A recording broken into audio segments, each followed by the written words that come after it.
함께 말씀 보도록 하겠습니다. 오늘 말씀은 창세기 42장 18절부터 38절까지 말씀입니다. 조금 긴 말씀이지만 제가 봉독하도록 하겠습니다.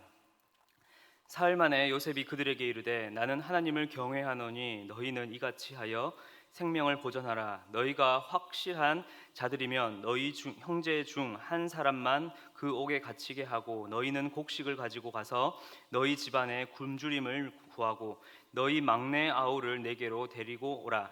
그러면 너희 말이 진실함이 되고 너희가 죽지 아니하리라 하니 그들이 그대로 하니라. 그들이 서로 말하되 우리가 아우의 일로 말미암아 범죄하였도다. 그가 우리에게 애걸할 때에 그 마음의 괴로움을 보고도 듣지 아니하였으므로 이 괴로움이 우리에게 임하도다. 르우벤이 그들에게 대답하여 이르되 내가 너희에게 그 아이에 대하여 죄를 짓지 말라고 하지 아니하였더냐. 그래도 너희가 듣지 아니하였느니라. 그러므로 그의 핏값을 치르게 되었도다 하니 그들 사이에 통역을 세웠으므로 그들은 요셉이 듣는 줄을 알지 못하였더라.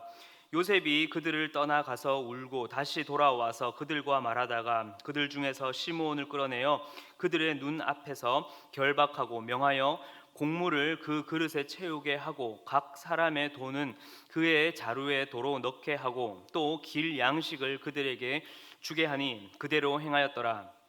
그들이 곡식을 나귀에 싣고 그곳을 떠났더니 한 사람이 여관에서 나귀에게 먹이를 주려고 자루를 풀고 본즉 그 돈이 자루 아귀에 있는지라.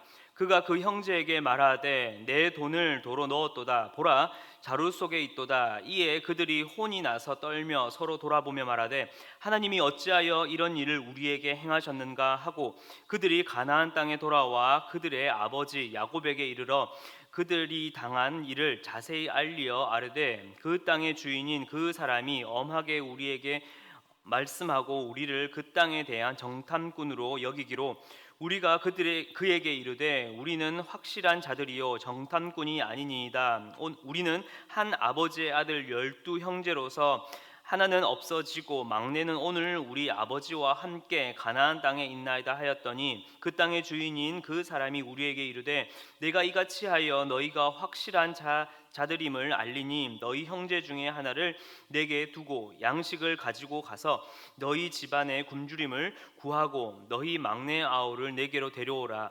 그러면 너희가 정탐꾼이 아니요 확실한 자들임을 내가 알고 너희 형제를 너희에게 돌리리니 너희가 이 나라에서 무역하리라 하더이다 하고 각기 자루를 쏟고 본즉 각 사람의 돈 뭉치가 그 자루 속에 있는지라.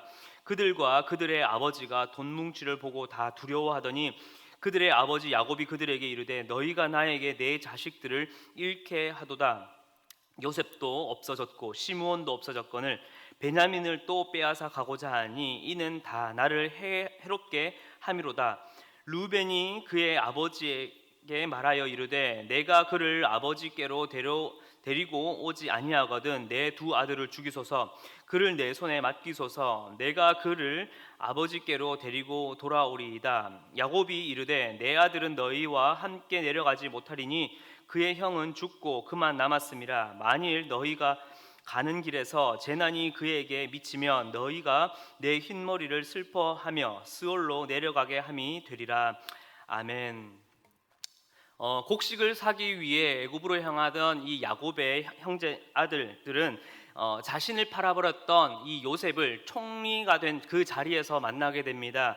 그러나 그가 자신의 동생인지는 꿈에도 알지 못했던 것이죠.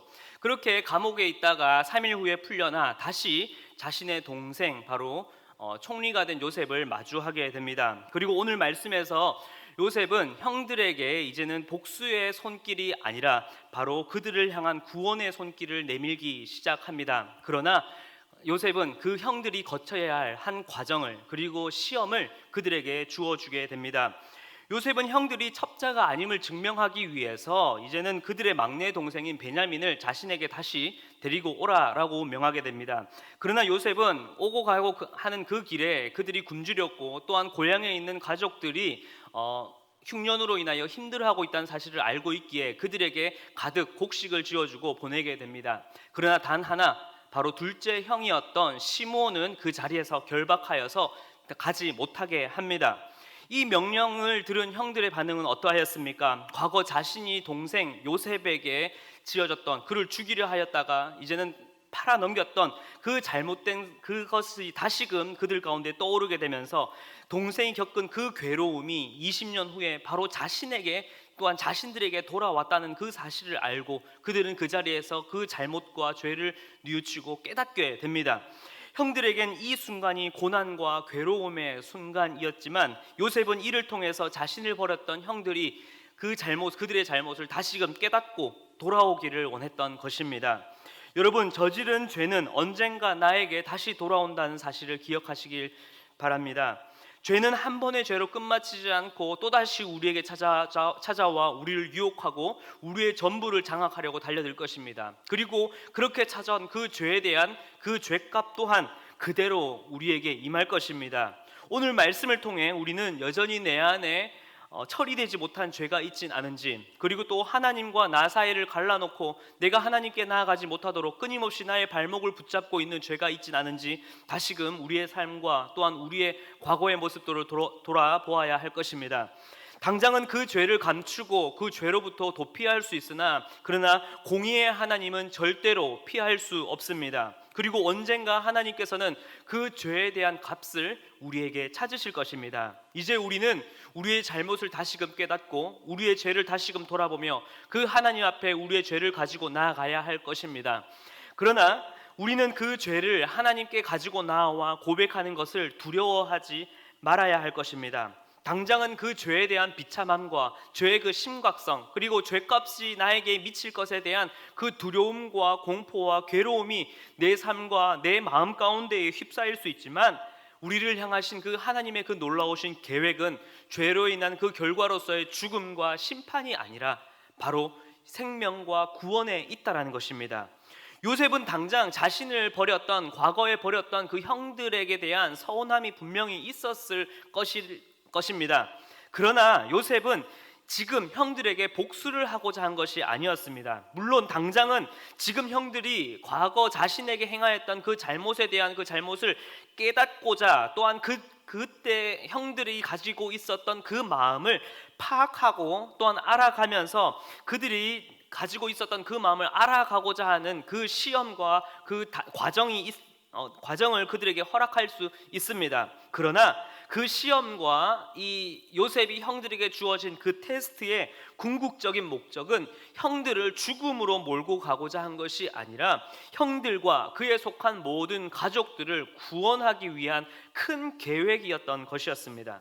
이는 오늘 18절 말씀에서도 알 수 있습니다. 요셉이 형들에게 나는 하나님을 경외하는 자라고 자신이 이야기하면서 이 일, 즉 요셉이 형들의 죄를 깨닫게 하고자 하는 일종의 이 테스트의 이 과정이 18절과 20절에도 이야기를 하고 있듯이 너희 바로 형들의 생명까지 보전하기 위함이라 라고 이야기를 하고, 나아가서 20절에서는 너희가 죽지 아니하리라 라고 이야기를 하고 있습니다. 또 당장 고향에 굶주리고 있는 가족들에게 곡식을 가득 짊어져서 보내는 것만, 그 정황만 보더라도 지금 요셉은 결국 형들을 죽음으로 몰고 가고자, 그들을 죄에 대해서 심판하고자 한 것이 아니라 결국에는 그들을 다 구원할 계획을 가지고 있다라는 것입니다. 그리고 후에 형들에게 있어서 그 곡식 자루에 들어있었던 그 자신들이 가져온, 형들이 가져온 그 돈을 그들에게는, 형들 자신들에게 그 돈이 발견되었던 것은 어찌 보면 누명이 씌일 수 있는 큰 위기이자 괴로움이었겠지만, 요셉은 이를 통해서 앞서 말씀드렸듯이 형들이 자신을 은 20일을 통하여 팔아넘겼던 그 사건을 다시금 깨닫게 하고자 하는, 또한 그것을 돌이키게 하고자 하는 계획이었던 것입니다. 애굽 총리인 요셉이 그 돈을 받아봤자 무슨 큰 유익이 있겠습니까? 요셉은 형들의 것을 다 받고자, 그들의 것을 다 가지고자 하는 것이 아니라 도리어 자신이 형들에게 모든 것을 주어서 바로 그들에게 생명과 구원을 허락하고자, 그들을 구원하고자 하는 계획이었던 것입니다. 사랑하는 성도 여러분, 괴로움은 누구나 다 피하고 싶을 것입니다. 누구도 그 인생의 괴로움을 마주하고 싶지는 않을 것입니다. 그러나 때로는 하나님께서는 이 괴로움의 시간을 통하여서 우리가 가지고 있었던 모든 연약함과 무지함, 그리고 나의 죄악까지, 그리고 교만과 허영까지 다 벗어버리길 원하십니다. 그리고 우리가 다시 하나님께 나와 하나님, 내가 죄인이었습니다. 내가 잘못했습니다. 나를 도와주시옵소서. 그렇게 엎드리며 주 앞에 다시 돌아오길 기다리고 기대하고 계신다는 것입니다. 그때 하나님께서는 어떠하셨습니까? 바로 우리의 것을 가지고자 한 것이 아니라 하나님이 우리에게 자신의 모든 것을 내어주길 원하시고 그렇게 우리에게 손을 내밀어 보여주고 계시는 것입니다. 바로 자신의 사랑하는 독생자 아들 예수 그리스도를 내어주면서까지 바로 우리의 죄를 씻으시고 우리를 하나님의 자녀 삼으시며 그 하나님의 그 영원한 그 찬란한 그 유업을 물을 자로 우리를 부르시고 또한 우리를 기다리고 계신다는 것입니다. 그렇다면 이제 우리는 무엇을 해야 할까요? 우리는 어떻게 해야 하겠습니까? 야곱은 애굽에서 돌아온 이 아들들에게 이 자초지종을 듣고 절규하게 됩니다. 20년 전 형들을 따라 나간 요셉도 없어졌고 또한 오늘 시므온마저도 잃어버리게 되었고 이제는 베냐민마저도 그렇게 끌려가 없어져 버릴 소식을 들으니 마음이 한탄하며 절규를 쏟아내게 됩니다. 그런데 야곱은 여전히 과거 요셉을 잃어버렸을 때의 그 문제를 여전히 움켜쥐고 있다는 것을 오늘 말씀 속에서 발견할 수 있습니다. 38절을 보게 되면 야곱은 여전히 베냐민을 나의 내 아들 그리고 요셉을 그의 형이라고 칭하면서 이 막내 아들들을 다른 형제들과 엮지 않고 관계를 이야기하지 않고 여전히 편애하면서 부르고 있고 이야기하고 있다는 것을 이 호칭 속에서 우리는 발견할 수 있습니다. 즉 과거 요셉을 잃어버릴 때의 그 문제의 행동이 여전히 드러나고 있고 여전히 그렇게 붙잡고 있다는 것입니다. 지금 야곱에게 필요한 것은 무엇입니까? 그리고 이제 그와 그의 가족들이 살 수 있는 방법은 무엇이겠습니까? 바로 야곱이 그가 움켜진 손을 펴서 이제는 자기가 움켜진 것을 다 놓는 것입니다. 야곱은 20년 전 요셉도 지금 베냐민에게도 자신이 끊임없이 그들을 품에 움켜쥐려고 했습니다. 그렇게 자신이 더 움켜쥐는 것이, 그렇게 자신이 가지고 있는 것이 그는 그것이 행복이고 그것이 당연한 것이라 생각을 했을 것입니다. 그러나 아이러니하게도 그가 움켜쥐려 하면 반대로 더 잃어버리는 모습을 우리는 말씀을 통해서 발견할 수 있습니다. 결국 야곱 자신이 움켜쥐려는 것은 결국 더 잃어버리는 지름길이었던 것입니다. 그렇게 하나님께서는 야곱이 움켜쥐고 있던 그 우상들, 하나님보다 더 사랑하고 하나님보다 더 우선되고 하나님보다 더 얻고자 하는 그 모든 것들을 이제는 사건을 통하여서 무너뜨리셨던 것입니다. 결국 하나님께서는 또다시 죄의 반복 속에 있는 이 야곱을 시험하시며 그가 움켜진 그 손을 놓게 하십니다. 이제 야곱은 그리고 우리는 우리 손에 움켜진 것을 이제는 다 놓아버리고 손을 펴고 주님께 나아와야 할 것입니다. 사랑하는 성도 여러분, 지금 여러분들이 움켜쥐고자 하는 것은 무엇입니까? 그리고 여전히 아직도 놓지 못한 채 손아귀 가운데 움켜쥐고 있는 것은 무엇입니까? 우리는 하나를 얻기 위해서, 아니 그 하나마저도 잃어버리지 않기 위해 그 하나마저 우리는 끊임없이 움켜쥐려고 합니다. 그런데 그것은 움켜진 그 하나마저도 보지 못하게, 그것마저도 잃어버리게 만드는 길이라는 것입니다. 하나님께서는 오늘 말씀을 통해 우리가 가지고자 했던 그 모든 우상들을 철저히 내려놓기를 원합니다. 돈, 세상의 명예와 권력, 지위, 내가 인정받고자 하는 것, 행복과 쾌락, 나의 자랑, 그 모든 것을 이제는 다 내려놓고 움켜진 손을 다 펴고 온전히 살아계신 하나님 아버지만을 바라보며 그분께 맡기길 기도합니다. 말씀을 마무리하겠습니다. 한번 제 손을 한번 보실까요? 나의 최고의 것이라 생각했던 이 하나를 붙잡고자 움켜쥐면 그 하나마저도 보이지 않습니다. 그러나 이 하나를 포기하고 놓는다면 그 하나는 물론 나머지 4개의 것까지 우리는 볼 수 있습니다. 이제 내가 움켜쥐려 했던 그 한 손을 펴고 이제는 내가 가지고 있었던 나의 모든 우상과 나의 최고의 것이라 생각했던 그 모든 것들을 이제는 다 내려놓고 우리를 위해서 모든 것을 내어주시고 모든 것을 허락하신 그 하나님 아버지의 그 사랑을 기억하며 또한 그 사랑으로 보여주신 예수 그리스도를 바라보며 이제는 나의 두 손을 펴고 나의 두 팔을 펴서 이제는 온전히 그 하나님께 나의 삶과 나의 괴로움과 나의 모든 인생을 맡기고 온전히 믿음으로 순종하며 오늘 하루와 주께서 허락하시는 우리의 모든 삶을 믿음으로 걸어가시는 우리 모든 성도님들의 삶이 되길 간절히 기도합니다. 함께 기도하겠습니다. 사랑과 은혜가 풍성하신 하나님, 감사와 찬양을 드립니다.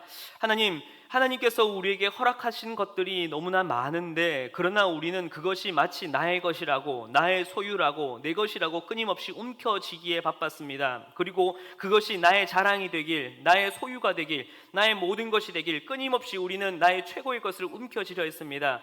결국 그것이 내가 더 행복하고자, 더 쾌락을 얻고자, 더 만족하고자 하는 길이었지만 그 하나마저도 잃어버리는 길이라는 것을 오늘 말씀을 통해 보게 되었습니다. 하나님, 이제는 내가 내 최고의 것, 내가 생각하는 나의 만족을 주는 그 모든 우상들을 내가 더 움켜쥐려 하는 것이 아니라 그 하나를 주의 그 십자가 앞에 온전히 내려놓고 포기하고 이제는 그 하나님만이 온전히 나의 주인이시며 나의 통치자가 되시며 나의 인생의 인도자가 되신다는 것을 믿음으로 고백하며 나의 움켜진 두 손을 펴고 내 오므렸던 나의 두 팔을 펴서 온전히 그 주의 십자가의 그 사랑과 그 은혜 앞에 날마다 엎드리며 그 주님만을 바라보며 나아가는 우리 모든 삶이 될 수 있도록 주여 붙잡아 주시옵소서.